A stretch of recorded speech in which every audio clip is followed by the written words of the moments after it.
खबर है अंबिकापुर से।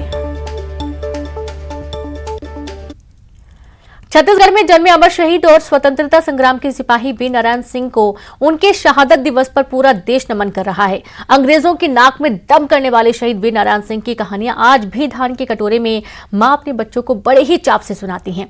देखिए खास रिपोर्ट।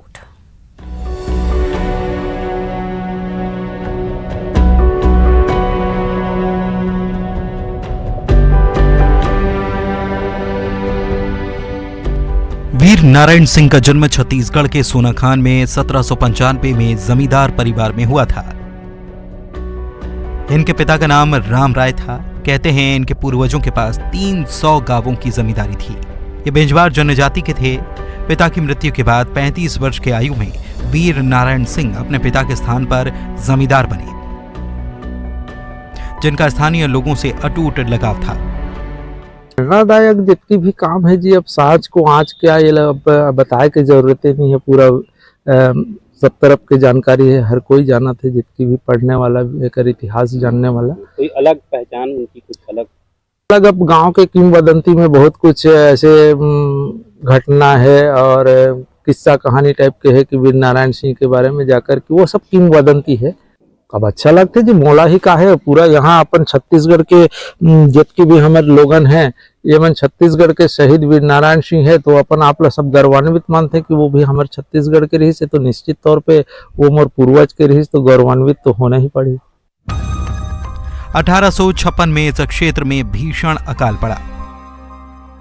लोगों के पास खाने के लिए कुछ नहीं था, और जो था वो अंग्रेज और उनके गुलाम साहूकार जमाखोरी करके अपने गोदामों में भर लेते। भूख से जनता का बुरा हाल था।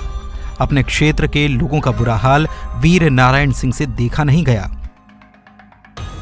उन्होंने कसडोल स्थान पर अंग्रेजों से सहायता प्राप्त साहूकार माखन लाल के गोदाम से अवैध और जोर जबरदस्ती से इकट्ठा किया अनाज लूटा और भूखमरी से पीड़ित गरीबों में बांट दिया।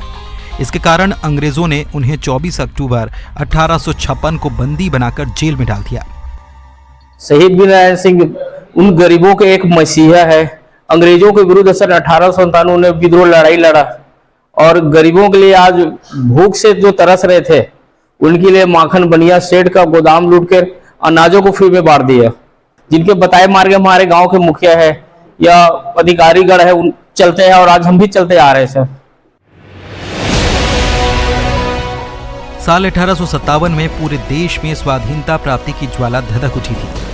अंग्रेजी सेना में काम कर रहे भारतीयों ने भी एक विद्रोही क्रांति की। इसी कारण 28 अगस्त 1857 को ब्रिटिश सेना में काम कर रहे भारतीयों और स्थानीय लोगों ने वीर नारायण सिंह को जेल से आजाद कराया और अपना नेता मान लिया। जन समर्थन के बाद उन्होंने 500 लोगों की एक बंदूकधारी सेना बनाई, जो अंग्रेजों के दांत खट्टे कर पाए और उनके विरुद्ध एक संग्राम खड़ा कर सके।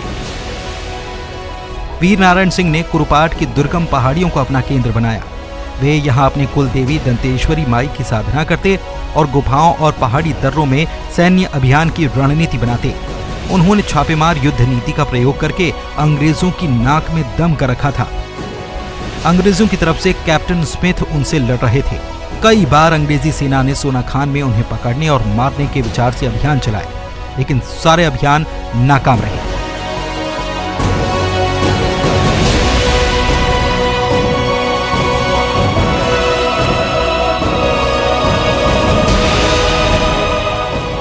हालांकि कुछ वक्त बाद उन्हें पकड़ लिया गया और 10 दिसंबर 1857 को रायपुर में अंग्रेजों ने उन्हें सार्वजनिक रूप से फांसी दी।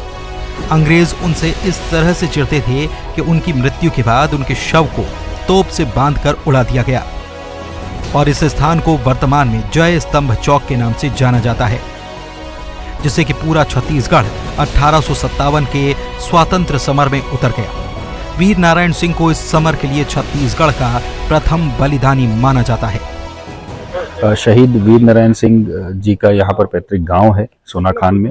वहाँ पर 10 दिसंबर को उनकी जयंती के लिए आयोजन किया जा रहा है। विशेष आयोजन है जिसमें राज्य शासन के माननीय कई मंत्रीगण का यहाँ पर उपस्थिति होने वाली है और साथ में उसमें जो सोनाखान में जिस प्रकार का विकास कार्य किया जा रहा है माननीय मुख्यमंत्री महोदय के निर्देश पे, उसमें कई चीज़ों का उद्घाटन भी होगा, कई चीज़ों का भूमि पूजन भी होने वाला है। इस वीर को सम्मान देने के लिए साल 1987 में इनकी 130वीं बरसी पर भारत सरकार ने 60 पैसे का डाक टिकट भी जारी किया था। आदिवासी उत्थान के लिए छत्तीसगढ़ सरकार शहीद वीर नारायण सिंह को सम्मान देती है। रायपुर में भारत के दूसरे सबसे बड़े स्टेडियम शहीद वीर नारायण सिंह स्टेडियम का निर्माण साल 2008 में कराकर इन्हें और सम्मान दिया गया। योगेश कुमार यादव, न्यूज़ 18, बलौदाबाजार। और इसी के साथ इस बुलेटिन में इतना ही। नमस्कार।